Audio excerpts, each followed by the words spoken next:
Hi అండి, అందరికీ నమస్కారం. నేను మీ Lakshmi Prasanna. Welcome back to మా అమ్మ చేతి వంటకాలు. ఈరోజు నేను మన వీడియోలో మిల్లెట్ మ్యాజిక్తో సూపర్ టేస్టీ అండ్ హెల్దీ రెసిపీని చూపించబోతున్నానండి. జొన్నలు పచ్చి కొబ్బరితో ఊతప్పాన్ని చేసి చూపిస్తున్నానండి. బయట క్రిస్పీగా లోపల సాఫ్ట్గా చాలా బాగుంటుందండి. దీనికోసం ముందుగా ఒక బౌల్లోకి 2 కప్పుల జొన్నలను తీసుకోండి. ఈ జొన్నలతో చేసే ఊతప్పం డయాబెటీస్ వాళ్ళకి కూడా చాలా మంచిది. వెయిట్ లాస్ అవ్వాలనుకునే వాళ్ళకి కూడా చాలా మంచిది. ఇందులో వాటర్ వేసి 3-4 సార్లు శుభ్రంగా కడిగి మళ్ళీ వాటర్ వేసి 8 నుండి 10 గంటలు నానబెట్టుకోండి. తక్కువ ఇంగ్రీడియంట్స్తో తయారయ్యే ఈ ఊతప్పం మీ ఫ్యామిలీకి ఖచ్చితంగా నచ్చుతుంది. పచ్చి కొబ్బరి రుచితో ప్రత్యేకమైన టేస్ట్ కలిగి ఉంటుంది. జొన్నలు గ్రైండ్ చేసుకుని ఒక 10-15 నిమిషాల ముందు 1 కప్పు అటుకులను ఒక బౌల్లోకి తీసుకొని వాటర్ వేసి 1-2 సార్లు శుభ్రంగా కడిగి మళ్ళీ వాటర్ వేసి 10-15 నిమిషాలు నానబెట్టుకోండి. చూడండి, మనకి జొన్నలు బాగా నానిపోయాయి. ఇప్పుడు మళ్ళీ వీటిని 1-2 సార్లు శుభ్రంగా కడిగి తీసుకోండి. పచ్చి కొబ్బరిని తీసుకొని ముక్కలుగా చేసుకొని ఇలా గ్రైండ్ చేసి తీసుకోండి. 1 కప్పు తీసుకోండి. ఇప్పుడు ఈ జొన్నలను ఇలా గాలించుకుంటూ మిక్సీ జార్లోకి తీసుకోండి. మనం 1 కప్పు పచ్చి కొబ్బరి పొడి తీసుకున్నాం కదా, అందులో కొద్దిగా ఇందులో వేసుకొని అలాగే నానబెట్టుకున్న అటుకులను కూడా కొద్దిగా వేసుకొని కొద్దిగా వాటర్ని వేసుకొని మెత్తగా గ్రైండ్ చేసి తీసుకోండి. చూడండి, ఈ విధంగా గ్రైండ్ చేసి తీసుకొని ఒక బౌల్లోకి తీసుకోండి. ఫ్రెండ్స్, ఈ రెసిపీ కనుక నచ్చినట్లయితే తప్పకుండా ఒక లైక్ చేయడం మాత్రం మర్చిపోవద్దు.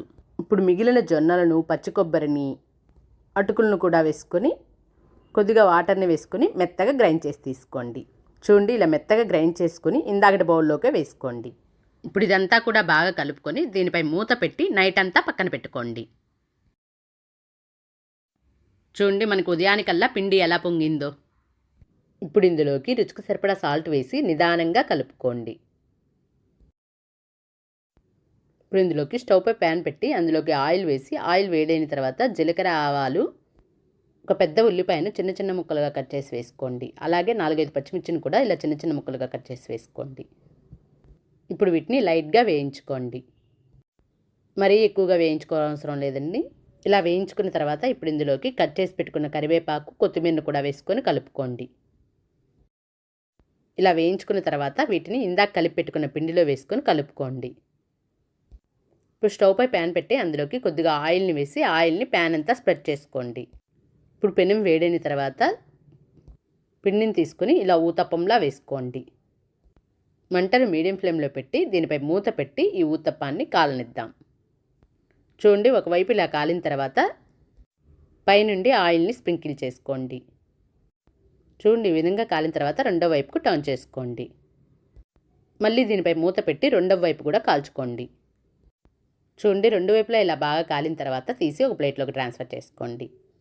మిగిలిన పిండిని కూడా ఇలానే చేసుకోండి. అంతేనండి, మనకి మిల్లెట్ మ్యాజిక్తో సూపర్ రెసిపీ రెడీ అయిపోయింది. నచ్చిందా? మీరు కూడా ట్రై చేసి ఎలా వచ్చిందో మీ ఫీడ్బ్యాక్ని కమెంట్ చేయండి.